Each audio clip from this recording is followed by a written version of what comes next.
Was kann Gott alles für uns übernehmen? Übernimmt er alles? Das heisst, Römer 6 im ersten Vers, sollen wir in der Sünde verharren? Fragezeichen. Wir sehen jetzt hier das Schloss Thun, ein wunderbares Schloss von den Habsburger seinerzeit gebaut. Noch im letzten Jahrhundert hat es Thuner gegeben, die ein Liedchen darüber singen konnten, wie es dort drinnen aussieht, wenn man dort in der Gefängniszelle ist und muss schmachten. Das hat sie natürlich nicht interessiert, was das für ein Kulturschatz ist. Das ist ja das Museum.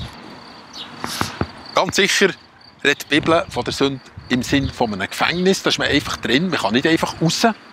Das sagt der Paulus an mehreren Stellen. Oder Petrus sagt, für Leute, die wieder zurückgehen, wie können die noch so dumm sein? Das ist wie ein Hund, der zurückgeht und das Kotzete wieder frisst. Und andere Bibelstellen, oder Johannes sagt im 6. Kapitel von seinem Evangelium, wenn der Sohn frei macht, der ist recht frei, er sagt das über die Sünde. Stellt euch jetzt vor, nicht nur das Schloss Thun ist ein Gefängnis, sondern alle Häuser, die drumherum sind, gehören auch noch zum Gefängnis. Und das Schloss Thun ist einfach der Hauptsitz des Ganzen. Und überall sind Leute eingesperrt, sie können nicht raus. Und die paar wenigen, die draussen sind, das sind eben solche, die frei wurden. Die sind gegen Kaution rausgelöst worden. Gezahlt worden ist mit dem Blut von Jesus.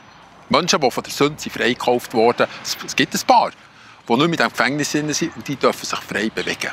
Stellt euch jetzt mal vor, was das für eine Szene gibt. Es gibt ein paar, die schon bereits frei sind und es gibt natürlich immer mehr. Wenn ich meine eigene Vergangenheit anschaue, dann sehe ich, was Gott für mich tun kann. Er kann die ganze Vergangenheit regeln. Er kann die Kaution zahlen, dass ich nicht mehr drinnen sitzen muss. Quasi absetzen, was ich alles verschuldet habe.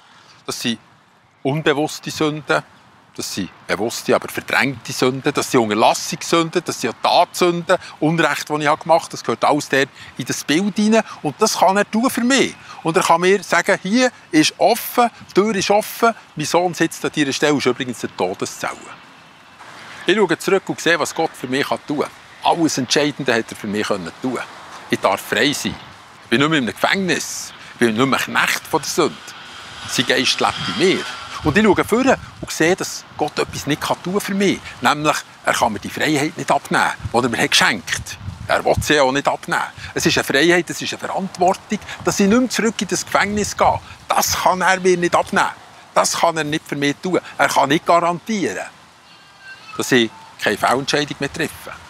Das hat er mir überlassen. Das ist übrigens das Erste, was wahrscheinlich echt von mir selber ist, nämlich Glauben und Vertrauen. Alles andere ist eine Form von Fremdbestimmung, Sünde, mit so einem satanischen Einfluss, wo man einfach von außen gesteuert wird. Aber Glauben ist das Aufstehen von mir selber, in meinem eigenen Geist, Gott vertrauen, etwas Ureigenes, etwas Urechtes. Was denkt ihr, warum es 2. Petrus 2,22 und andere Stellen gibt? Eben dort, was heisst, der Hund kehrt zurück und frisst seinen Kotz wieder. Oder Jesus, der sagt, nur wer bis ans Schloss ausharren kann gerettet werden. Alle solche Sachen sind gesagt, weil uns der Ball ist zugespielt wurde und weil es da etwas gibt, das Gott für uns nicht übernehmen kann. Er kann wirklich für uns nicht übernehmen, dass wir ihm vertrauen. Wie soll er das denn auch machen? Für das hat er schon gezahlt, dass wir es überhaupt können. Jetzt bin ich auf eine Seite gestossen, wo einer aufgeschrieben hat, der abgefallen ist vom Glauben an Amerikaner. Er hat gesagt, macht nie den Blödsinn. Er traut übrigens nicht Gott zu, dass er noch einmal zurückkommen kann. Aber er sagt, macht nie den Blödsinn. Es ist das Dümmste, was man machen kann, von Gott abfallen.